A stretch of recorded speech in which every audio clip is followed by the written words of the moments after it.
Well, hey folks, it's your old pal King Waspinator. Welcome back to Total Party Skills. The other night on the evening where we all learned about Wizards of the Coast Great Surrender on the Great War for the OGL, I had briefly, mentioned the idea that certain figures at Wizards of the Coast should probably, lose their jobs over this. People whose names rhyme with Illiams and Ox, let's say. And not just because of what they have dared to do to the community or anything about fan anger, just purely from a business standpoint. This whole last month basically was just a gigantic waste of time that did more damage than good. There's still nothing about this affects their launch of 1D&D or putting out their VTT the way they had planned, except now slightly less people are going to be interested in it. And in between now and when that's released, that's about a whole year of fan angst and anger about this whole thing. That's going to kind of continue to degrade interest in the public to want to play this thing now, isn't it? All the youth marketing they've engaged in is somewhat blown up in their face, since there's a significant number of Gen Zers and, younger millennials who, are not at all impressed with this level of greed that was put on display. There's a large trend, it seems, of people, at the bare minimum wanting to take a break from D&D, if not saying, nah, I've had my fill, I have all my fond memories of it, but I'm going to move on to greener pastures. They've energized their own competition to an extreme degree. You're hearing stories about, Pathfinder selling out and, other games, myself included. I'm a little nobody, and I've had an 8 times increase in my average monthly book sales just this last month. And I can attribute that entirely to WotC pretty much. What did they do? They gained no ground in their effort to try to bring the OGL community to heel. So that entire effort was a failure. It's caused negative fan reaction. It's damaged the brand. It's damaged community trust in the brand. It's increased interest in their competition. And while it might not affect the initial groundwork plans of what the next edition of D&D is going to be and how they want to try to digitize it more, now it's got all these people who would have otherwise been perfectly fine to try it out and give it a shot. Now they're looking at the whole thing through a much more critical lens as to, exactly what, Wizards of the Coast intentions and how it's going to affect the ongoing evolution of the role-playing game hobby and all that kind of stuff. They haven't gained anything. They've knocked down the stock a bit, and they've threatened their income. Wizards of the Coast supposedly was Hasbro's most profitable subsection, over the last year or two. And, in the stroke of just a matter of months, they've alienated both their Magic the Gathering and their Dungeons and Dragons customer bases.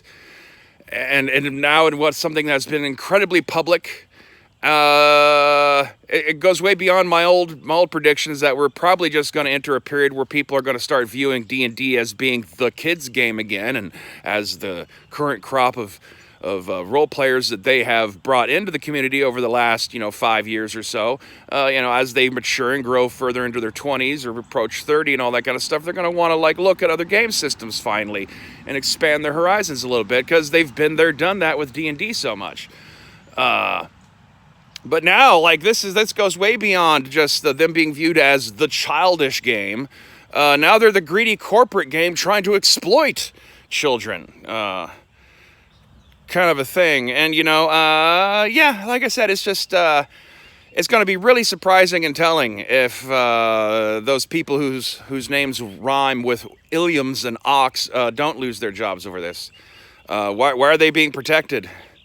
What was the point? Nothing was gained. All they did was create negative traction. They've backslid the entire brand, and they've threatened its ongoing profitability. It doesn't matter that they will retain a certain amount of D&D Beyond subscribers, and that a certain percentage of those are going to be willing to pay whatever their premium, package plan is going to be for the VTT. But it's not going to be as many as what they projected they were going to have, which means, on a kind of a weird way, since we live in this world of you're basing a lot of your financial decisions off of projections, and if those projections fall short, it doesn't matter if they still make $10 billion. They were supposed to make $14 billion, and so from a certain point of view, they just lost $4 billion, even though they're still making money that puts them into the green. But their ability to pay off their investors and give their corporate executives those nice big bonuses so they can get that nice yacht. You know, Jeff Bezos has a really big yacht, and I gotta have a big yacht too, goddammit. And I heard a lady at a cocktail party say that she recognized what D&D was, and I was like, oh my God, I'm gonna have my gold-plated yacht finally. And all these damn dungeon masters are getting in my way. They're obstacles. Yeah, these people need to go.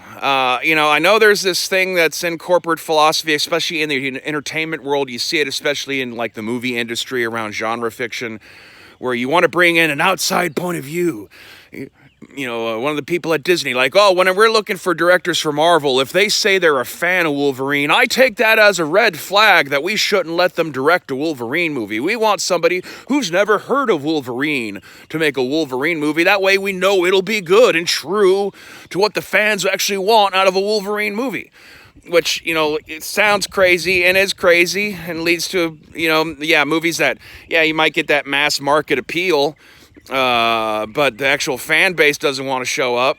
And if the mass market, you know, turns on the brand that's giving them this stuff, you no longer have your core fan base to fall back on to stay in support. What D&D is about to have happen to its community as we go forward, and hopefully this doesn't lead to a new schism in the overall RPG community because of people feeling kind of self-conscious about the fact that they're still playing D&D while all these other people are looking down on D&D, and that inevitably causing kind of like a divide between people. Assuming that we can manage to skip around all that and not shame each other anymore about what we're up to and what we're playing, you're still going to end up having this thing evolve where you're going to have something real similar to the current state of Star Trek fandom, where, you have younger kids being brought in, the companies using all this political statements and feigned activism to try to get kids attracted to their brand.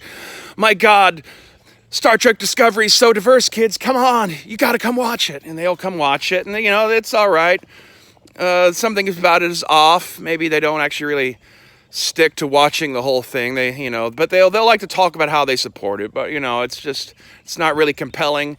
But there's a certain section of them that will start looking at the old Star Trek, and then suddenly you have JXE on YouTube doing videos about, seasons and episodes of TNG and stuff, which, as an example of a trend that is going on, it's pulling people into the older, better shit, but it's also kind of causing them to then look back at the thing that brought them in and realize that it's kind of lackluster and crap. The very similar phenomenon will start happening with D&D as we go forward into this digitized VTT future, where, they might be able to bring in new kids, but they will eventually hear about this older version of D&D, and those that don't just get bored of it and wander off, of those that stick with it, some of them will check out that older D&D and then realize it's better, and then look back at the version of D&D they were introduced to with a more mature perspective, and realize that this thing that they were sold on was like a bunch of hollow fluff by comparison to this older, more jankier version written by people who haven't been indoctrinated in the same way everyone has in the last 20 years. So and then you're gonna have, like, it's a weird fandom kind of dynamic where the stuff being put out there it isn't really succeeding all that much even at attracting people, because, you're looking at getting into a hobby or you want to be a fan of a sci-fi brand or something, There are points, especially when you're a youth, where we have to actively choose, what, I'm going to get into Star Wars and find out what's up with Star Wars and look into all the Star Wars stuff. And then you start looking into it, and all you see is a bunch of, like, older dudes of varying sub-generations all yelling at each other about how terrible everything is. Is that really attractive and cool? Do you really want to get into Star Trek when all the Star Trek nerds are talking about how terrible Star Trek is? Or that all the Star Wars nerds are talking about how terrible Star Wars is? or, you know, the continuing slide of our comic book movie industry kind of getting closer and closer to becoming that way too, although somewhat for cynical reasons because of entanglements with Disney. Its own version of intersectionality, you could say, going on with how we have these megacorps owning so many different brands that used to be very distinct from each other. And so one starts to do something that annoys the audience. That audience will eventually notice that, like, oh yeah, you also own that. And so we're going to just start nitpicking that thing too. That's kind of what's been happening with Marvel, for instance. This could all happen with D&D. It's an entertainment brand. It might not be a movie or a television show, but it is still an entertainment type of product, and these sorts of patterns will replicate one way or another. And as I say, hopefully we as individual people will try to keep in mind that we shouldn't be persecuting each other on behalf of mega corporations who want us to persecute each other so that we don't persecute them. And I guess that's about all I have to say about that. Hit like and subscribe. Check out Total Party Skills on Drive-Thru RPG. And as always, stay waspinated.